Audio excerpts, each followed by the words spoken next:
This is Nick Shell with Family Friendly Daddy Blog. Here's your deep thought of the day.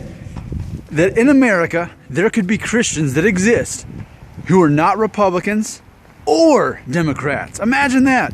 A Christian who is not a Republican or a Democrat. There are Christians like me who are just not interested in choosing one side over the other. We see good and bad in both, and to limit our options and even our audience by saying, okay, if you want to hang out with me or if you want to follow my videos or read my blog, then I hope that you're smart enough to be a Republican or a Democrat. See, I'm not interested in dividing people like that. What I want to do is just stand back, let people sort out their own politics, but it's not something I'm interested in talking about. You could call me independent, you could call me libertarian, but ultimately I'm not interested in being labeled as a Republican or a Democrat.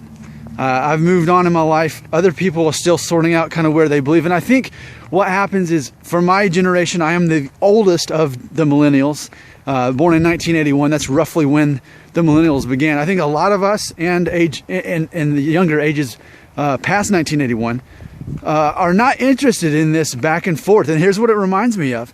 It reminds me at your house or at your office where someone sets the thermostat. Oh, it's cold. I'm going to put it on 72. And then the next person, oh, I'm hot. And then they set it on 65.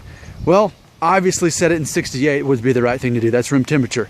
But that's what I see between Democrats and Republicans. There's just going back and forth. And I'm not interested in that.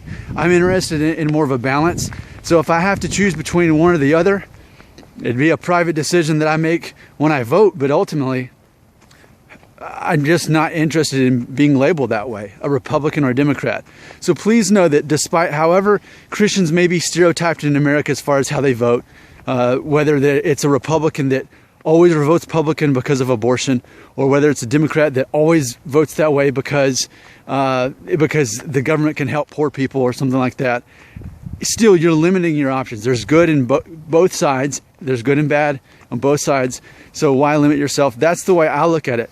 I'll let people sort out whatever they want to do politically. But as for me, I'm not interested in a label. I'm a Christian. Yes, you want to give me that label, that's fine.